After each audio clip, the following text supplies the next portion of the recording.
Why hello, my name is Neon and welcome to my channel. This is the first video of many, hopefully, but today I'm going to be reviewing Guts by Olivia Rodrigo. It was requested out of me, so I'm a man of my word and I'm gonna react to it. But let me just preface that this is not my kind of music at all. I do love a bit of her songs, but not many. So don't crucify me, please, if I don't end up liking a song. But I will be reacting to the deluxe edition, the Guts Spilled edition, because that's been out for quite a bit. So I figure, why not go ahead and react to all the songs at once, give her a fair shot with the entire album. So, first song in the track number one, All American Bitch. So let's see how this goes. Okay, straight out the gate, it's a little slow, but still it's got a little bit of a pace to it, so I don't mind it right now. So I'm hoping that it does pick up a little bit though. But then again, it is Olivia Rodrigo, so I'll let it play out and we'll see what happens. So that was All American Bitch, and I did enjoy it, but I do think that it was a little not it. I don't think it's necessarily my style, but I did enjoy listening to it, and I do think that it was a pretty good start to the album. So I can't complain too much about it. I did enjoy when it really ramped up and it got to the really heavy parts. That was fun. I enjoyed it and I had a good time. So, track number two, Bad Idea, right? Ooh, very grunge.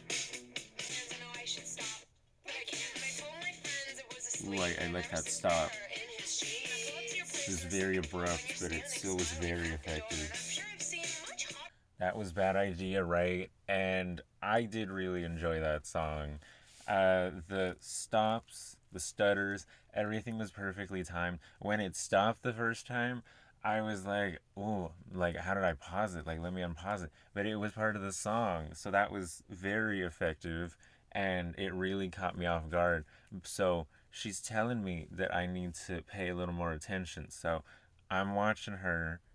From this point onward, I'm gonna be paying attention a lot more because she wants me to. She's holding me at gunpoint and telling me, pay attention to my songs, and that I will. So, track three is Vampire, and that is the only song on this album that I've heard before and is on my playlist at this moment. So, it's gonna be a bit of a known review, but a review nonetheless. So, track three, Vampire. I really enjoy that part. Oh my gosh. And that was Vampire, and like I said before, that's the only song from this album that I have on my playlist. But there's a reason why that is. I enjoy this song so much. The lows, the highs, the analogies, the metaphors, everything is perfect for me. I really enjoy this song, and I really don't know what else I can say to it. Um, but that is an amazing song, and there's a reason why it got a few awards out of it too. So, track four, next track, is called Lacey. I'm really enjoying this instrumental. So that was Lacey, and I don't know how I feel. I don't know if I like it. I don't know if I don't like it. It was very poetic with the wording and the fluffy verbiage, which was nice, but it also confused me. I'm sitting here confused because I don't really know this Lacey person that she's referring to. Is she good because she's this really angelic person, or is she bad and she's like a demon? I don't really know how I feel because I don't really understand the message behind the song, and I feel like if I understood the message, I'd probably have a bit of a better understanding and more of an attraction for the song. But because I don't really get what the song was going for, I think it kind of muddies the water a little bit for me on that song. But we'll go on to the next one. Track number 5, Ballad of a Homeschooled Girl. Pause. See, I was not expecting this when the title has ballad in the title because it's not your traditional ballad. So I enjoy the fact that she changed my expectations and she subverted them, so into a bit of her own.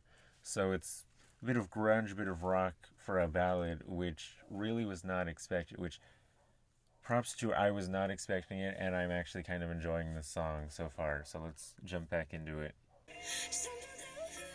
Ooh, okay.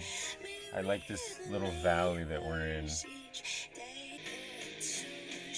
Ooh, build up, build up. Yes. And that was the Ballad of a Homeschooled Girl. And I enjoyed really the peaks and valleys of this song. She really built it up, but then would drop it down when she needed to and then rebuild it back up. I really enjoyed that. I enjoyed the la la's at the end. It really tied it all together, and it was a really nice way to end off the song. So I did enjoy it, but is it something that I may want to listen to again? We'll see. It's a grower, I think, and I think that's one of the best types of songs to have because it makes you want to come back and listen more. So, track number 6, Making the Bed.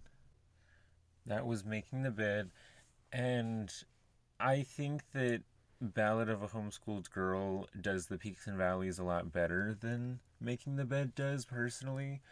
I think that Ballad of a Homeschooled Girl really masters the low lows into the high highs into the crash back down to the low lows. I feel like Making the Bed is just a little low into a little bit of highs and then back down to a low, and it's not as impactful that way for me personally as a listener. I do enjoy when something goes all the way up and then comes right back down and really smooths itself out. That's what I really enjoy as a music listener. So, track number 7, anyways, is called Logical. So we'll see what's so logical about this track. Or what isn't. It's Olivia Rodrigo. We'll see.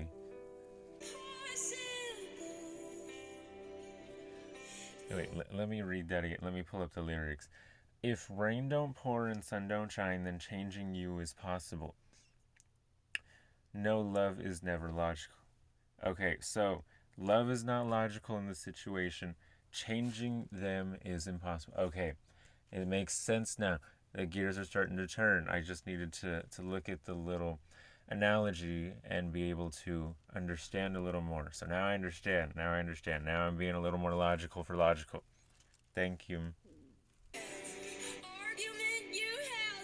Ooh, a bit of a change of pace. Okay. Okay, we're at a low low. Do we go up to a high high? Let's see. Okay, she really had me hooked at the start. I enjoyed the start. I enjoyed the analogies. I enjoyed a lot at the start. And then we got towards the end, and the end usually for me is my favorite part. So my expectations for the end part of a song are usually a bit higher because I want something to really wrap it all together and make the song perfect. And I feel like it kind of just dropped down to a low low and just stayed at the low the whole time, which was not what I was expecting.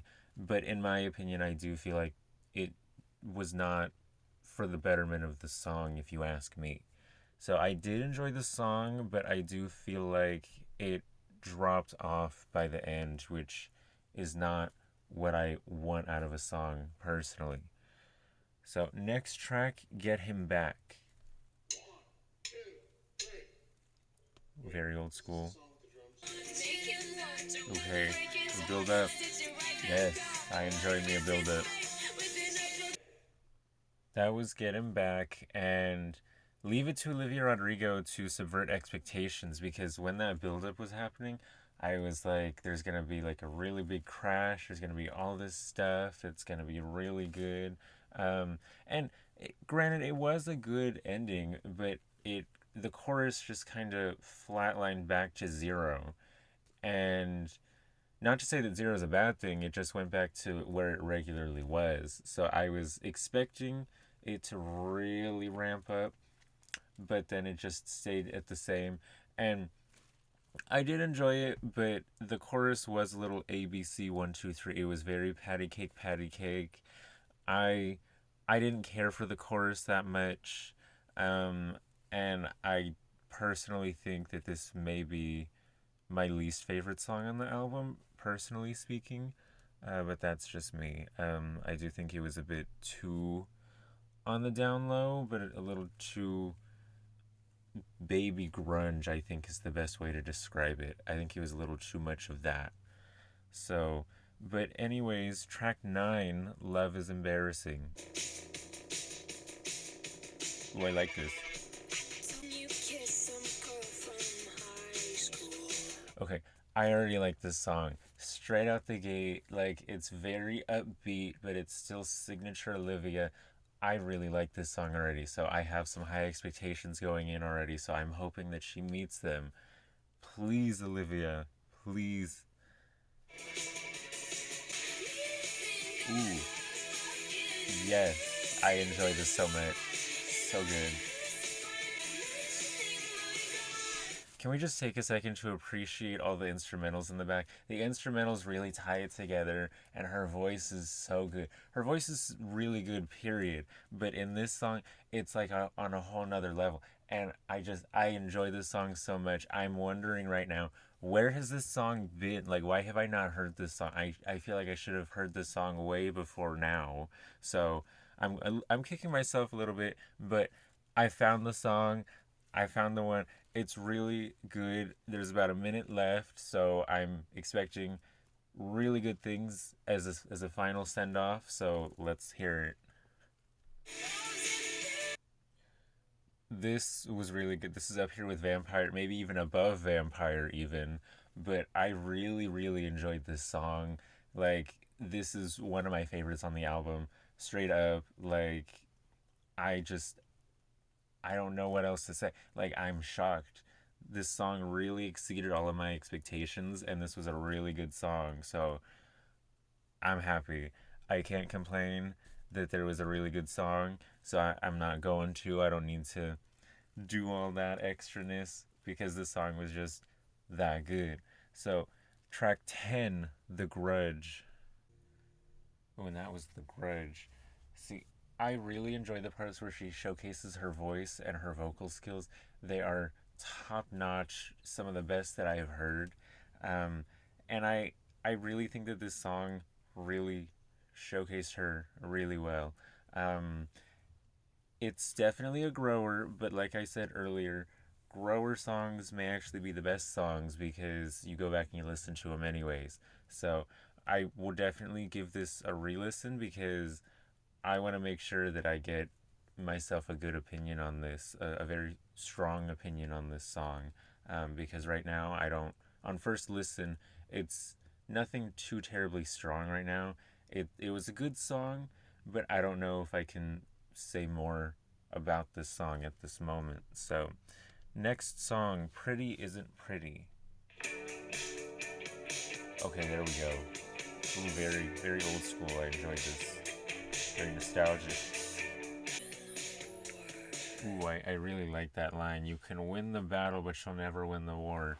See, that's what I love about these self-love songs is that this is a different approach, and it's saying that your version of self-love will never be enough. But in that sense, it's also telling you be good to yourself, love yourself. Pretty may not be pretty in your eyes, but time still goes on. Society still judges. Um, and that's a very underlying message. It's implied, but it's still not said. And it's the self sabotage in your head that's really gonna get you in the end. So show yourself some love, be good to yourself, and I really enjoy the message, and I really enjoy the type of chill vibe that comes with this song because I feel like it matches the message too. So I'm really enjoying this song. So let's get back into it. So So that was Pretty Isn't Pretty. And like I said, the message really is present, but you still have to read in between the lines a little bit. And that's kind of what I enjoy in a song, is where there's a message, but if you look deeper, you'll really see a good message in there. And the vibe of the song really matched that message, and I really enjoyed it. Um, Personally, I think it was not my taste, but I would say for the message, for the vibe, for everything, it's a really good song, and I can't complain about it. So the next song we have is called Teenage Dream. Ooh, that reminds me of Katy Perry, but this is Olivia Rodrigo, not Katy Perry, so I'm gonna keep my opinions and my expectations to myself, and I won't compare. I don't like doing that. Ooh, I really like that. The delivery on that was really good. Okay, so that was Teenage Dream, and that was not, in fact, Katy Perry's Teenage Dream. But the delivery of the lyrics in this song was perfect. I really enjoyed the delivery. Everything fit into a good spot, and it was really an enjoyable journey, I would say. So, Teenage Dream was pretty good. So, next track, Obsessed. Ooh, okay. I love when a song starts out with a la da da da da. Yes.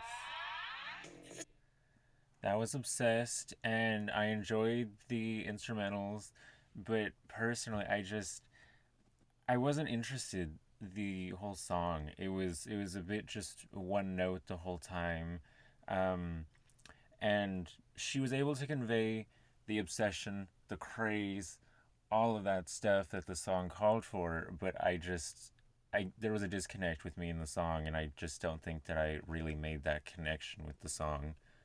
So it's not bad by any means, but I couldn't connect with the song, I think. So the next track is Girl I've Always Been. I'm ready. Okay, like I've said before, leave it to Olivia Rodrigo to subvert expectations, because I was not expecting a country esque song like this on this album. So I'm pleasantly surprised, because country may not be my favorite genre, but it's always nice to hear it every now and again. So I'm a little shocked, but good on you, Olivia, for subverting expectations again and doing it flawlessly at that. Ooh, I like that send off. Oh my gosh. See, this song just shows the type of artist that Olivia Rodrigo is. She has really, really good variety. She can stick to her signature touch, but she can really go out of her box and really subvert your expectations, which shows that she's a really, really talented artist. She can do her signature grunge, punk, she can get into rock, she can do something like this, she can go borderline pop. She can do pretty much anything that she wants. And that is a good artist right there, is somebody that can do something different if they so choose to. They don't have to stay into a box that people put them in. So good on you, Olivia. This was really good for subverting expectation. I really enjoyed the song. So next song, Scared of My Guitar. Let's see it.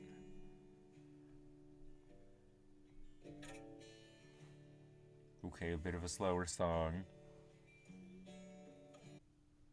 So that was Scared of My Guitar, and I think this song kind of suffers in the same way that Obsessed did, in the sense that I really could not feel a connection to this song. I don't know what it was this time around. I just feel like personally, there wasn't a connection that I could really grasp onto and stay engaged with the song personally. Um, so unfortunately, I did not particularly care for this song, but let's go on to Stranger, which is the next track, and see if I can really grasp onto this song. See, that was Stranger, and that song really kept me engaged. It was very sunshine and rainbows and upbeat, but it also had a very underlying message that was kind of depressing. It was like, I know all this stuff about you. I tried to get to you. you wouldn't let me, so now I gotta go my own separate way and distance myself. And I think most of us have had something like that, and it's always difficult, always. But at the same time, you still gotta stay positive about it. You still gotta stay upbeat, and I think that's what this song really encapsulates. And so I think that that's a really good thing that the essence of the song captures this really negative aspect of love and having a one-sided crush, but then still spins it into a positive, because that's what you have to do in life, is you got to make lemonade out of lemons, and you got to keep going. So I really appreciated that song for that reason. So now we have our last song on Guts, the Spilled Edition. We have So American, and let's see how she wraps up the album. I have high hopes. Ooh, very retro already. I can already tell. I enjoy the retro of it already. And that was So American, and I really enjoyed that. Personally, if you asked me what the meaning of So American is, I could not tell you. Maybe it's just that I'm so American that I didn't understand what the meaning of So American was. That could totally be the case. But also, side note, I don't know why, but this song really gave me Olivia Rodrigo's version of We Are Number One from Lazy Town. I don't know. It could just be me, but it really gave off We Are Number One, and I just couldn't shake that while I was listening to the song. So it could just totally be me, but still. So that concludes Guts, the Spilled Edition, as an album. And I must say, I am pleasantly surprised. I went in being like, oh, this is not my type of song, like music or songs or what have you. But I was pleasantly surprised. She had really good variety. I touched on that already. But Olivia Rodrigo is a very talented artist, and I don't think anyone can really discredit that. But this, as a whole, was really good. I understand why it was recommended to me so much as my first album to listen to. And I know that I may have been a bit harsh on particular songs, but I do think that it was pretty good, and it was really just signature Olivia, but she was still able to switch it up but still stay true to herself as an artist, which was really enjoyable. Now, I do have a set top five albums, and it did not crack my top five, unfortunately. I do feel that my top five is really solid, and I do think that there are particular songs that did not land for me on this album. And I do also have some honorable mentions as well, but I as well don't think that it will crack my honorable mentions either, because I don't want to overload my honorable mentions either, because they're honorable mentions for a reason. If there's too many of them, then they aren't really that honorable then. So I have my top five, which I will make a graphic for later, or I'll have it made for me, and my honorable mentions, which are two, which I will also have the graphic made. And that will be there for future reference, but I will not have it at this moment. But the next time that I hear from you guys, or you guys hear from me, or what have you, I will be reviewing Dua Lipa's Radical Optimism, which I am very much excited for. I've loved the singles that she's dropped so far, and we're about a week out. I am so ready for that album. Dua Lipa is one of my favorite artists, so I have high expectations for her. Maybe that's a bad thing going in, but I have really high expectations. I had pretty high expectations for Olivia too, and I do think that she met my expectations. So I'm hoping that we keep the train going with some good albums back to back. So Olivia really, really exceeded my expectations, and I'm so glad that she was able to do that, because like I said, it's not my type of music, but I'm glad that she was able to overload my expectations and keep it going. So until then, thank you for watching. Please, if there's anything that you want me to improve on, or there's some notes, or you just want to let me know how good I did, and overload my ego, please, by all means, leave a comment, let me know. It's my first reaction and my first album review, so I could use the feedback a lot. So please go ahead, help me out a little bit. But until then, stay positive and shine bright. Neon out.